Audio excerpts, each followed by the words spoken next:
ลมาถวายใน โด วัน ย นี้ สบายดีมื้อนี้เป็นมื้อดีของพุทธศาสนาของประชาชนลาวพี่น้องตามที่12ของ14บุญเขาพรรษาพี่น้องบุญเขาพรรษาตอนนี้เฮามาฟังเทศน์หนึ่งกันจากพระอาจารย์สมภารโดยมาฟังนำกันเลยพี่น้องนะโมตัสสะภะคะวะโตอะระหะโตสัมมาสัมพุทธัสสะนะโมตัสสะภะคะวะโตอะระหะโตสัมมาสัมพุทธัสสะนะมัตถุรัตถานัตตาญัสสะตะโตปานังวัจจาวาสีกังขังอานิสังสังปกาเสติติ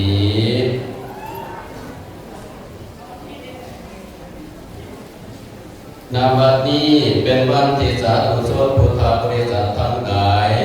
พากันมาถวายวัดสาวัดสีภิกขัดขาคือผ่าจำนำพรรษาคือผ่าอาบน้ำฝนการให้ทานชนิดนี้เฮ็ดได้เฉพาะวันปลายฤดูร้อน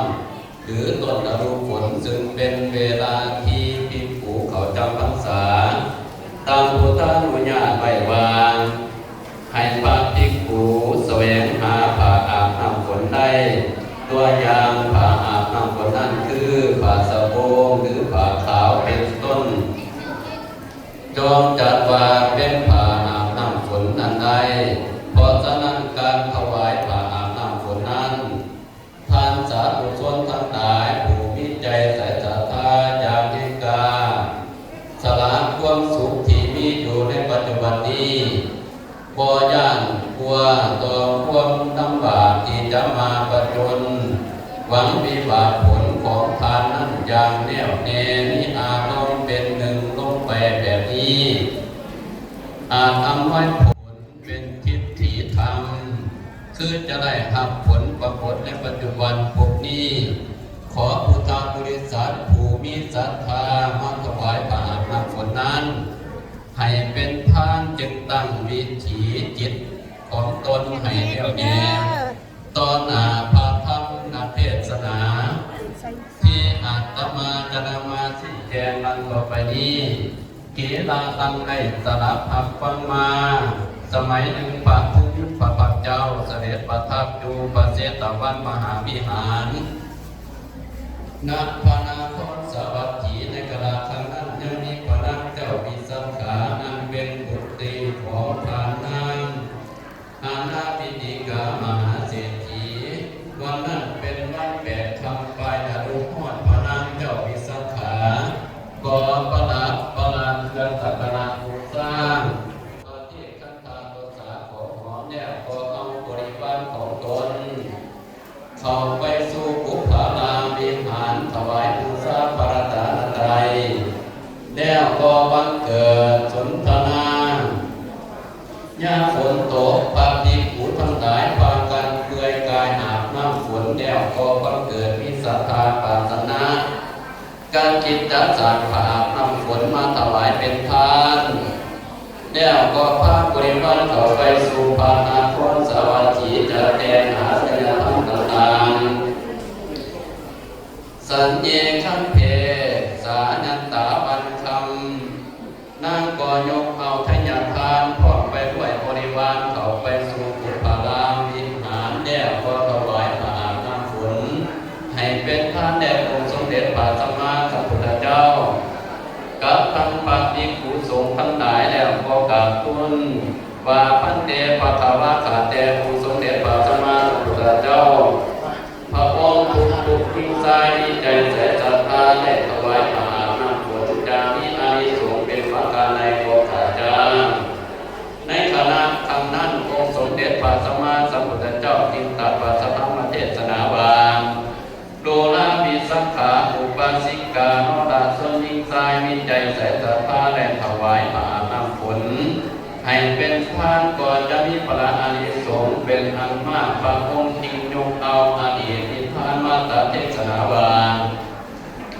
ในศาสนาพระกัสสปะสัมมาสัมพุทธเจ้ามียิ่งทุกข์ยากเข็นใจคนหนึ่งมีน้ำบานอาไม่ทาสีพอได้เป็นคนหักไส้เขาอยู่มาวันหนึ่งนางอาไม่ทาสีได้ทัศนา การเกี่ยวเห็นหมู่มนุษย์นำเสริมผ่ากระสาบพัดมาสำนักของพระภิกขุบรรลุถึงการให้ผ่าเป็นผ้ากระทำให้เป็นผ้าอาบน้ำฝนนางเวทสีบังเกิดมิตรศรัทธาจากจะเหตุคุณนำเขานางจริงนางขณิในใจวางจะทำอย่างใดดีจะได้ทานในครั้งนี้พิจารณาหาป่าโกโบมีจริงยิ่งเข้าไปหามารดาบอกว่าควรประสงค์ให้มารดาผู้มารดาจริงต่อว่าลูกเอ๋ยเขาจะเอาผ่ามาเตใส่ที่ใดกันต้นเจ้ากับนางกับมารดาก็เป็นขาผ้าเขาเมื่อนางไม่ได้รับคำตอบของมารดาดังนี้แล้วอัศสุสนน้ำตานางก่อดินนอนอาบน้ำมารดาของนางมีความสงสารจริงแนะนำลูกของตนให้ไปขอขึ้นคาตัวของตนต่อผ่านนายนางจริงมีจิตยินดียิ่งหนักคิดคาดคะเนในใจว่าข้าวนี้คงสำเร็จผลที่กระทำตามคำของมารดาสามีโกไฟวางนายผู้เป็นเจ้าเงินนางจิงกาวาคาตัวของข้าพเจ้าแต่เดิมก็มีอยู่แล้วนางกุมารีได้ฟังดังนั้นนางก็คำนึงในใจว่าความทุกข์ยากนี้เนื่องมาจากเหตุที่เฮาก็เคยได้กระทำบุญกุศลในการก่อนครั้งนั้นคราวนี้จะเป็นตายอย่างไรก็ตามขอกระทำทานในครั้งนี้ให้จนได้ด้วยศรัทธาเจตนาอันเอกกานางยอมทนหับอายขายหน้าได้สละผ่าคมเปลืองของเปื้องออกไปซักฟอกให้หมดมนทินหมดแล้วจัดหาดอกไม้ทูบเทียนของหอมนำไปพร้อมกับผ้ามาสู่โคมธรรมศาลาถวายผ้าน้ำฝนวันแห่ง9 ค่ำเดือน7ก่อนเขาพรรษาก่อนด้วยโมมหาส่วนแรกที่ปรารถนาญาถภาวะมีหังด้วยอำนาจผลอานิสงส์กุศลที่ข้าพเจ้าได้กระทำในคราวนี้ถึงชื่อว่าความทุกข์ยากเข็นใจให้จำอันอัตภาพที่ยังได้มีอัตภาพต่อไปเป็นอันขาดจนตาเท่าถึงพานิพพานในอวสานทราบขอให้ได้พบพุทธศาสนาองค์สมเด็จพระศรีอริยเมตไตรให้ได้นำใกล้สลับหากฟังธรรมเฉพาะพระพักของพระองค์และขออานิสงส์อันนี้จึงเป็นทิฏฐาประโยชน์แก่สัตว์ทั้งหลายเถิดเมื่อความปรารถนาของนางอาไมทาสีสิ้นสุดลงเสียงสอบสารอุการของหมู่มนุษย์และเทวดาทั้งหลายดังวันไหวก็ด้วยผลอานิสงส์นี้ที่นางอาไมทาสีได้กระทำทานนั่นด้วยภูมาถึง7 วันพระเจ้าพันธุมหาราชบรมกษัตริย์เสด็จไปพบนางกำลังหาฟื้นมาในระหว่างทางเกิดมีความปฏิภาณทางไทยนางยังนักจึงตัดปัสใส่ในถามทราบความตลอดแล้วยกขึ้นบนพระราชรถนำเขาไปสู่พระราชนครด้วยความดีใจ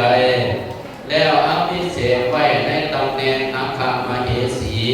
ขั้นทำลายขันแล้วก็ไล่ไปอุบัติขึ้นในสวรรค์เป็นบริวารของพระศรีอริยเมตไตรเทพบุตรบรมโพธิสัตว์มีวิมานสูงได้15 ยอดมีนางฟ้า2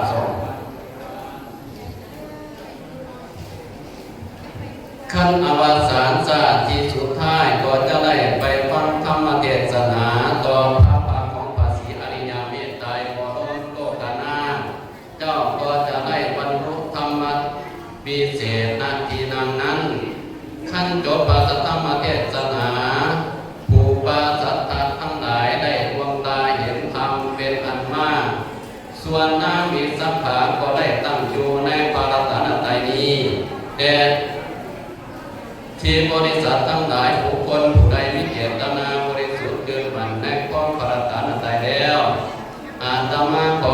วอนเอาคุณพระศรีรัตนตรัย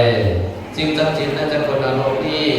จงมาออมในอวยใจให้พรแก่ศรัทธาญาติโยมที่มาอุปถัมภ์คำสู้มาตักบาตรในสถานที่นี้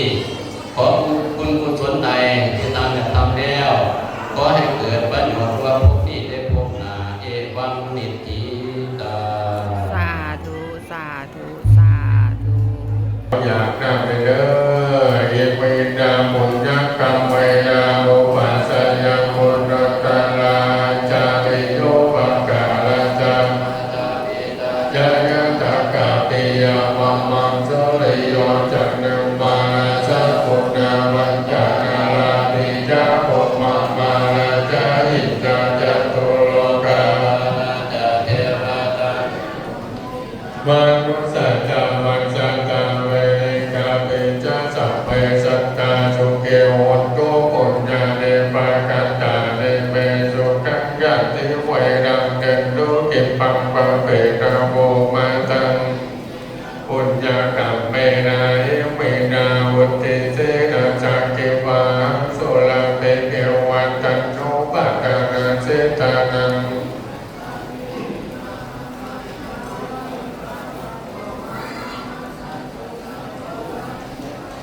ภาเววันสุขิตังสันติปัญญาสันเดโกวิริยังเมนามาลาลาวันตุโนกาสังกาตุจจาวริเยสุเมพุทธาบาบาโลนาทุตัมโมนาโรวาตุตาโมนาโรปัจเจกาบุตโตจะสังโฆนาตุตาโรมังมังเตโสตัมมาอุปาเวนามาโลกาสังลาปันตุมาอุกขปัตตาจันเมตุขะปัญญา